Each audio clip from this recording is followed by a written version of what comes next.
नमस्कार दोस्तों, स्वागत है आपके अपने YouTube चैनल गुरुकुल 24 में। आज हम स्टूडेंट एम्पावरमेंट सीरीज के अंतर्गत बात करने जा रहे हैं एसएससी सीएचएसएल एग्जाम 2022 के बारे में। तो इस एग्जाम में सिलेक्ट होने के लिए आपको या एक स्टूडेंट को क्या करना होगा कि आप उस सिलेक्शंस की क्राइटेरिया में फिट बैठ जाएं, सूट करें, तो उसके लिए कुछ रणनीतियों पे हम बात करेंगे। और मेरा ऐसा मानना है कि यदि आपने अपनी उस रणनीति पे सही तरीके से कार्य किया तो निश्चित रूप से आपका सिलेक्शन पक्का है।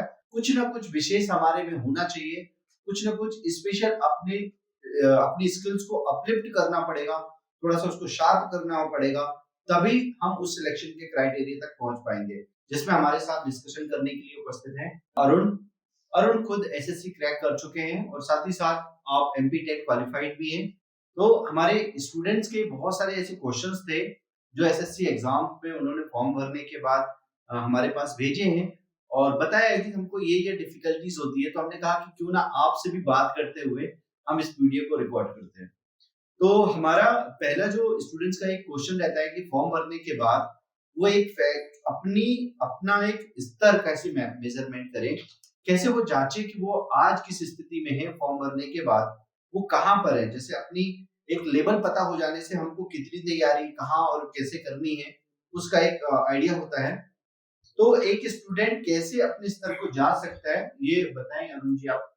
बिल्कुल, जैसा कि मैंने खुद ही अपने में अप्लाई किया था कि जैसे मैंने लगभग 5 से 6 साल पहले की मैं बता रहा हूँ कि मैंने जब तैयारी स्टार्ट करना जब शुरू किया था, तो मैंने पहले एसएससी का जो टारगेट बनाया था, पहले मैंने 2-3 टेस्ट पेपर दिए थे उसके।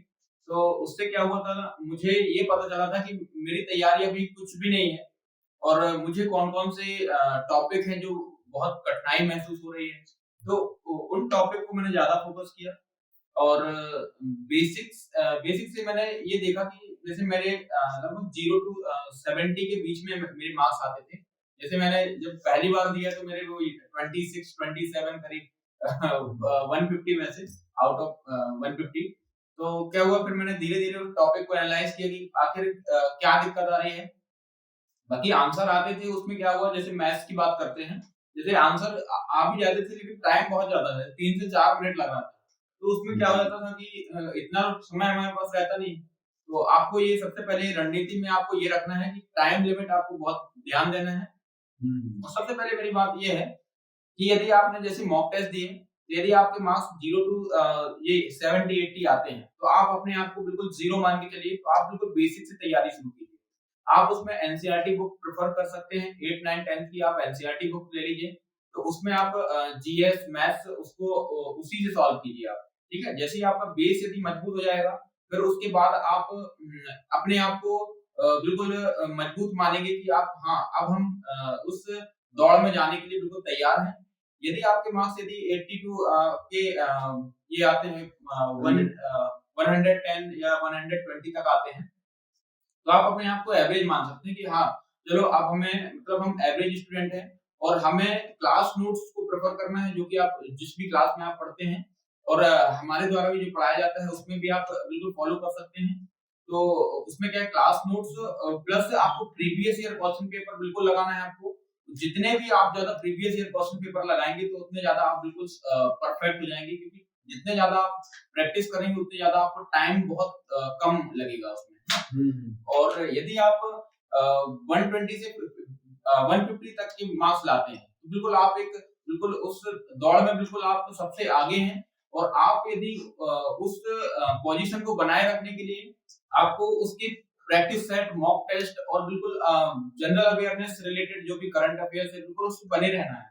जब तक कि आपका एग्ज़ाम हो नहीं जाता, ठीक है? तभी आप अपने एग्ज़ाम को बिल्कुल क्रैक कर पाएँगे। हाँ, कई सारे स्टूडेंट्स में ऐसे मैंने अनुभव किया है कि वो अपना फॉर्म भरते हैं और जब वो पुराने पेपर पलट के देखते हैं तो उनको ऐसा लगता है कि हमसे 40-50 क्वेश्चन तो बन रहे हैं 100 में से, ना 50% कौन यस, से बन रहे हैं। तो वो ये मान लेते हैं कि हमसे 50% तो बन ही रहने लगा है, थोड़ा बहुत और पढ़ लेंगे तो अपना सिलेक्शन हो जाएगा। जबकि आप कह रहे हैं कि ये बिल्कुल ही एक मतलब ऐसी सोच रखना ये बिल्कुल भी सही नहीं है। यदि आपके 50% के आसपास के क्वेश्चंस आ रहे हैं तो आप अभी भी जीरो में ही खड़े हैं, आप सिलेक्शन के स्तर पे नहीं है। तो आपको बिल्कुल जीरो से ही स्टार्ट करना पड़ेगा। बिल्कुल सही कहा आपने। और दूसरा एक और बड़ा भ्रम होता है कि जब हम अपना एक फेयर इवैल्यूएशन कर लेते हैं, तो मुझे लगता है कि हमको फायदा एक ये होता है कि जब हम क्वेश्चन को पढ़ने जाते हैं सब्जेक्ट या सिलेबस की बुक में, तो बुक में जब हम पढ़ने जाते हैं तो यदि हमने पेपर किया हुआ होता है तो हमको पता होता है कि किस टाइप के क्वेश्चन पूछे जाते हैं, कितनी डेप्थ के क्वेश्चन पूछे जाते हैं और किस टॉपिक से ज्यादा पूछे जाते हैं। तो हम पढ़ते समय भी उस बात को, उस चीज को ध्यान में रहते हैं हमारे, और हमारी पढ़ाई अच्छी होती है। तो एक ये फायदा भी होता है कि जब भी हम तैयारी करने जाएं तो शुरुआत में अपने कुछ मॉक टेस्ट जरूर लगा लो, और प्रीवियस ईयर के पेपर तो बहुत ही मस्त है, देख लो। सिलेबस तीसरा पॉइंट होता है जो बहुत जरूरी होता है, उसको देखना। सिलेबस पे के बाद में हम लोग बात करते हैं, ये एक द्वंद रहता है कि जैसे हमने अभी एसएससी का फॉर्म भर दिया, अब एसएससी की कभी-कभी एग्जाम डिले हो जाते हैं, जो हम देख ही रहे हैं पिछले कुछ सालों से। कभी डिले हो जाता है, कभी बीच में रेलवे की एनटीपीसी की एग्जाम आ जाती है, ग्रुप डी की एग्जाम आ जाती है, एनटीपीएस की जाती है, रेलवे के बैंक की आ जाती है। तो ये सारी वैकेंसीज के बीच में मेरा जो फोकस होना चाहिए किसी पर्टिकुलर एग्जाम में, वो नहीं हो पाता। और आजकल एक काफी ट्रेंड में भी है, बहुत सारे लोग सजेस्ट भी करते हैं कि हमारा प्लान भी होना चाहिए। तो हम कैसे अपने इस सीजीएचएस एग्जाम में यदि हमको क्रैक होना है और हम मान के चल रहे हैं कि हमारा सिलेक्शन होगा, तो एक सिलेक्शन वाले स्टूडेंट्स के लिए अभी ऐसा क्या टारगेट या ऐसा क्या लक्ष्य बना करके, क्या इंस्पिरेशन के साथ में आगे जाना चाहिए? क्या आप कहना चाहेंगे इस विषय में? बिल्कुल, बिल्कुल। सबसे पहले तो मैं ये बताना चाहूँगा कि जैसे प्लान बी के बारे में जैसे सर ने बताया कि प्लान बी हमारा होना चाहिए। तो ठीक है, वो होना चाहिए, लेकिन कब होना चाहिए वो मैं एक बात आपको बता दूँ। यदि आपने प्लान ए के लिए आपने बिल्कुल फुल मेहनत, आपने अपना 100% यदि दे दिया है और उसमें आपका कोई फॉल्ट नहीं है। ये मान लेते हैं कि एग्जामिनेशन या एग्जामिनर जो भी है, मान लो वैकेंसी मान लो डिले हो रहा है या कोई और कारण है उसका, तो वो हम उस टाइम पे हम प्लान बी को सजेस्ट करूंगा मैं। नहीं तो मेरे हिसाब से तो बिल्कुल आप एक ही एग्जाम को बिल्कुल फोकस रखिए, ये तभी आप मतलब बिल्कुल अपने लक्ष्य को बिल्कुल जल्दी से जल्दी पा सकते हैं। सही कह रहे हैं, मतलब कहा भी गया है, एक ही साधे सब सधे। तो एक को साधेंगे तो सब सध जाएगा एक ही रास्ते में। हाँ, एक ये भी स्ट्रेटेजी हो सकती है कि यदि हम एसएससी सीएचएसएल कर रहे हैं तैयारी, तो उसी से रिलेटेड जो लगे हुए एग्जाम होते हैं उनको थोड़ा बहुत अपन बिल्कुल दे सकते हैं। आप जैसे आपने बताया था मुझे, सीपीयू एग्जाम का भी, सीजीएल का भी दे सकते हैं। तो एमटीएस का जो एसएससी लेती है तो वो क्वेश्चन उसी के राउंड अबाउट रहते हैं पास-पास। तो एक ये कर सकते हैं ऐसा। लेकिन सजेशन ये है कि आप एक पे फोकस करिए, क्योंकि आप यदि अपना 100% देंगे तो एग्जाम आपको अपना 100% देगा, यानी आपका सिलेक्शन देगा। उस लिस्ट में यदि मेरिट में आना है तो आपको 100% अपना देना पड़ेगा।